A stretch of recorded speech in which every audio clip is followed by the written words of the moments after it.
Bonjour. Aujourd'hui, on explore l'origine d'un terme qu'on entend partout, le fascisme. Et c'est assez étonnant, ça vient d'un objet, le fascio, le faisceau en italien.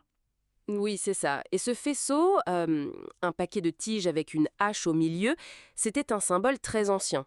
Rome antique, les licteurs le portaient. Ça représentait l'autorité, le pouvoir de punir. D'accord, mais alors, la Révolution française l'a aussi utilisé. Oui, mais dans un sens différent. Là, c'était plutôt le symbole de l'unité du peuple, la force collective. Assez ironique quand on y pense. Carrément. Alors, comment on passe de ce symbole, disons, ambivalent, à Mussolini au XXe siècle? C'est lui la clé, j'imagine. Tout à fait, Benito Mussolini. Son idée, c'était de créer un faisceau humain, rassembler les Italiens sous une autorité unique, très forte. On va essayer de comprendre son parcours. Assez sinueux d'ailleurs. Assez rebelle même. Il devient instituteur, mais bon, c'est pas vraiment ça. Son père était socialiste, ça l'a marqué. Et il cherche sa voie, c'est ça? Voilà. Petit boulot. Il a même une histoire un peu scandaleuse, une liaison. Puis il part en Suisse. Un peu pour échapper au service militaire aussi. Ah, d'accord. Et c'est en Suisse qu'il se politise vraiment. Exactement. Il se plonge dans les idées révolutionnaires, lit Nietzsche, s'engage dans le mouvement ouvrier. Il se radicalise, quoi. Et quand il rentre en Italie? Il devient une figure du socialisme. Un orateur puissant, très radical. Vers 1912-1914, il est même rédacteur en chef du journal socialiste Avanti. Il est contre les réformistes, contre tout compromis avec l'État bourgeois. Impressionnant. Mais alors, le grand virage arrive quand? Qu'est-ce qui le fait basculer? C'est la Première Guerre mondiale. Le tournant majeur. Au début, il est neutraliste, comme le parti, mais très vite, fin 1914, revirement complet. Il se met à défendre l'intervention de l'Italie dans la guerre. Et ça ne passe pas au Parti socialiste. Ah non, rupture totale. Il est exclu. Dans la foulée, il fonde son propre journal, Il Popolo d'Italia. Et là, le ton change radicalement. C'est ultranationaliste. Pourquoi ce changement? Il n'y croit plus au socialisme? Il pense que le socialisme international a montré ses limites.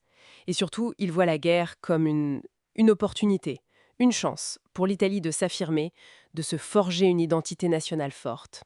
Il mise beaucoup sur les anciens combattants. Les fameux anciens combattants, souvent déçus après la guerre, la victoire mutilée. Exactement. L'Italie n'a pas obtenu tout ce qu'elle espérait à Versailles. Et le pays est en pleine crise après-guerre. 2 millions de chômeurs, une agitation sociale énorme, le Biennio Rosso, les 2 années rouges 1919-1920, grève, occupation d'usines. Un terrain idéal pour lui finalement. Oui, l'État libéral semble dépassé. C'est là, en mars 1919, qu'il crée les faisceaux italiens de combat. Mais vous disiez que ça ne prend pas tout de suite. Électoralement, c'est un flop au début. Oui, un échec cuisant en novembre 1919. Alors il ajuste sa stratégie. Fini la rhétorique un peu de gauche, il se positionne clairement à droite. Le rempart contre le communisme, contre le désordre. Malin. Et il se dote d'une force de frappe? C'est ça. Les squadristi, les chemises noires, à partir de 1920, des milices très violentes. Ils attaquent les syndicats, brisent les grèves, s'en prennent aux socialistes, et ça marche. Comment ça marche bien? Ils gagnent le soutien des industriels, des propriétaires terriens qui ont peur de la révolution.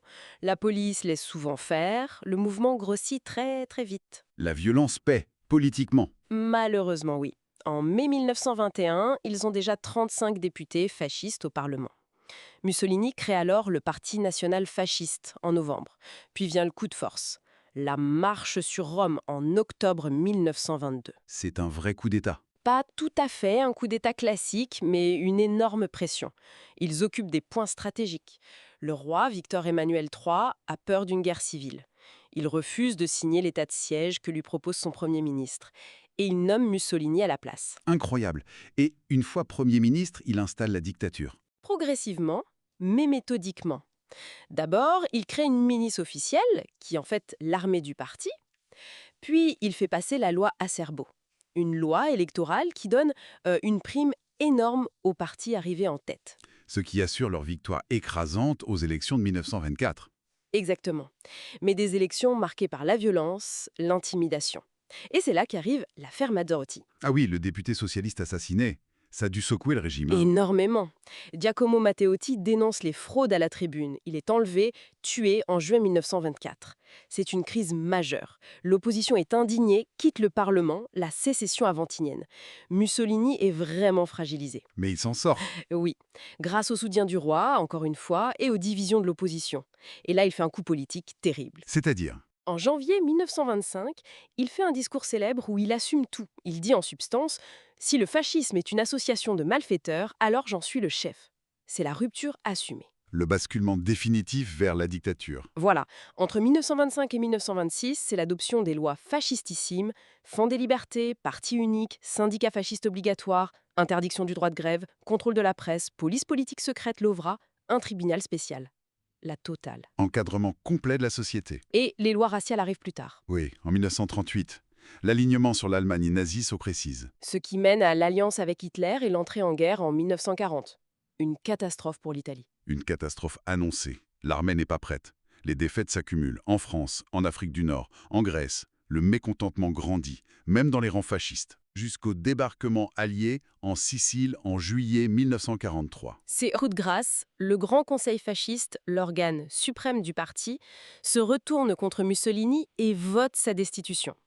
Le roi le fait arrêter immédiatement après. Mais il revient brièvement. Oui, les Allemands le libèrent lors d'une opération spectaculaire. Ils l'installent à la tête d'un État fantoche dans le nord de l'Italie, la République de Salo, mais il n'est plus qu'une marionnette.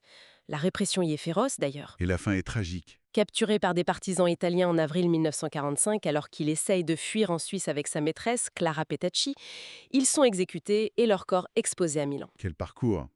Du socialiste enflammé au dictateur nationaliste, balayé par la guerre qu'il a voulu. Ce faisceau, symbole d'unité au départ, est vraiment devenu celui de l'oppression la plus brutale. C'est une illustration assez glaçante de la façon dont les idéaux peuvent être totalement retournés au service d'une ambition personnelle et d'un nationalisme exacerbé, surtout dans un contexte de crise profonde. Et ça nous laisse avec une question, peut-être, hein. Jusqu'où peut aller le renoncement aux libertés quand la promesse d'ordre, même autoritaire, se fait entendre? Une question qui reste pertinente, malheureusement.